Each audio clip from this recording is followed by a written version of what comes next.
자, 그럼 구호 하나 외치겠습니다. 5월은 끝나지 않았다. 촛불 정신으로 윤석열을 몰아내자.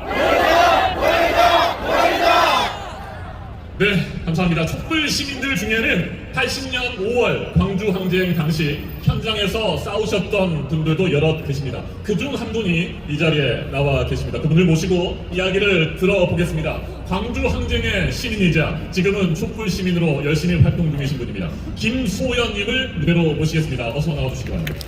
큰 박수 보내주십시오.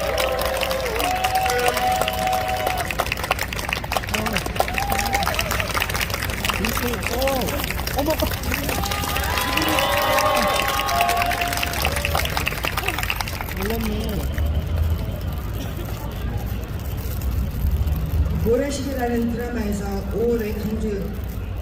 5월을 강주에 대해 언급했을 때 못 마시는 소주를 마시며 눈물을 삭혔다. 어느 누구도 진실을 말하려 하지 못했고 말할 수 없던 그때의 광주를 작은 부분이지만 처음 소개한 드라마였다. 드라마의 한국 중에 아주 짧은 순간이었지만 감사하고 감격했다. 작게나마 진실을 말해줘서 너무 고마웠다. 물론 만족한 것은 아니었다. 지극히 일부분이었기 때문에 그 뒤로 화려한 휴가, 꽃잎, 택시 운전사 등으로 영화가 소개되었다. 물론 그 영화들도 보았다. 그때의 그 참혹함이 어찌 도어 시간의 영화로 다 표현이 되었을까마는 그래도 그날의 그 참혹한 학살의 현장을 조금이라도 보여줄 수 있었던 그 영화, 그 드라마들에게 감사한다. 명색이 글이라고 국적거렸던 내가 굳이 그날의 강주에 대해서 쓰지 않으면 생각하기 싫었고 그 두려움과 그 분노를 다시 상기하기가 무서웠다.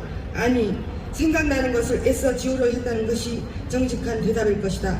어쩌면 그때 나와 생을 달리한 그분들에게 지금 내가 살아있으니 그때 같이 죽지 못하니 너무 죄송하기 때문이기도 하다. 광주 시민 여러분, 당신의 아들과 딸과 형제들이 정부군의 총탄에 죽어가고 있습니다. 모두 나오셔서 함께 해주십시오. 라고 간절하게 애절하게 가두 방송을 했던 새벽 4시의 죽음 같은 정막을 깬 가두 방송 후 그 목소리를 아직도 나는 기억한다. 나는 그저 선뜻 나서지 못하고 꺼이꺼이 울었다. 그거밖에 할 수 없는 나는 비겁자다. 우리는 무기를 탈취하지 않았다. 내 가족이 처참하게 죽어가는 모습을 현지 경찰인들 어찌 보고만 있었겠는가. 그분들의 가족과 이웃이 총 맞아 죽고 개머리판에 맞아 죽고 칼에 난도질되고 몽둥이로 맞아 쓰러지고 질질 끌려가는데 어찌 보고만 있었겠는가.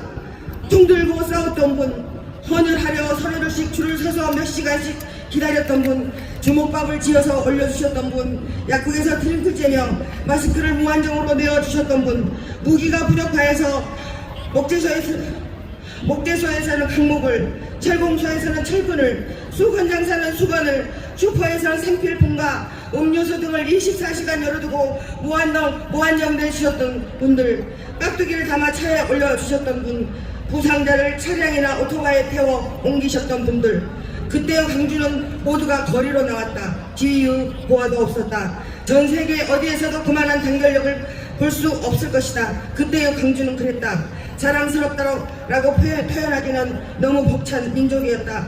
그때 정부는 광주 시민군을 폭도라 불렀고 빨갱이라 불렀다. 그러나 단 한 군데서도 도난사고나 은행을 턴다거나 금남로 주변의 많은 금은방들이 있었음에도 불구하고 단 한 곳도 틀리지 않았다. 우리는 도둑이나 빨갱이나 폭도가 아니다. 또한 혹시나 모를 당시 유언비어로 국민을 불안케 했던 광주 교도소 역시 탈주자도 없었고 폭동도 없었다.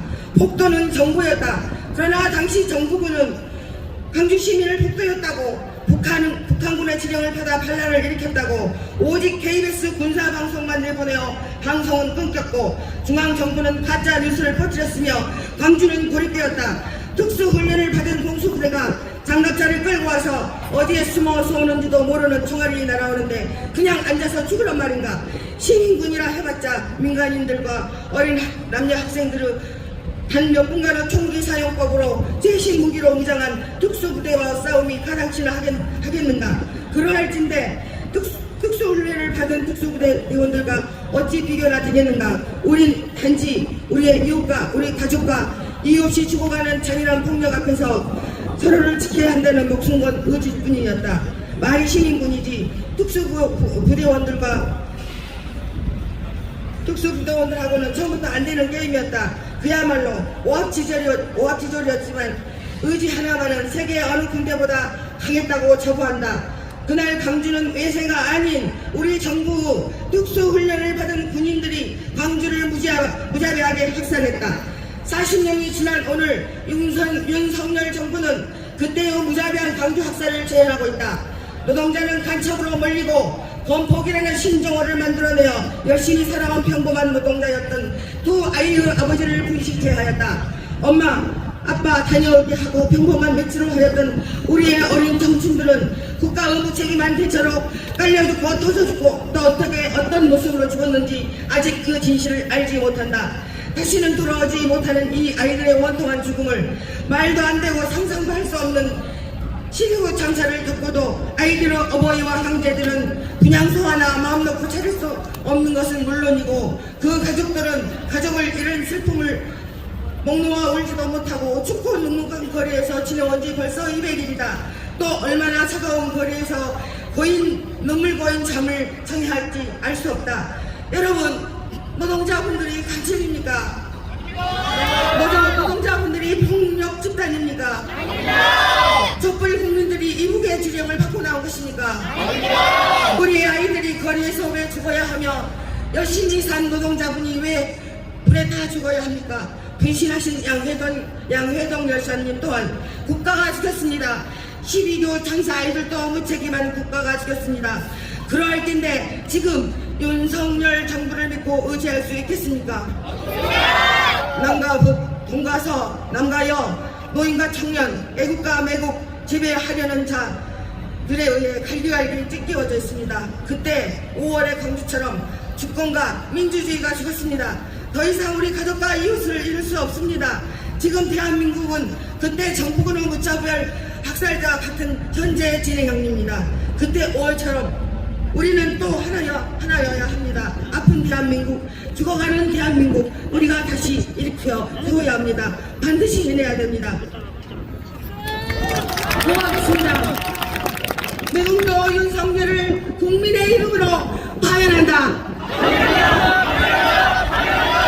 상습 조작 사기꾼 김건희를 국민의 이름으로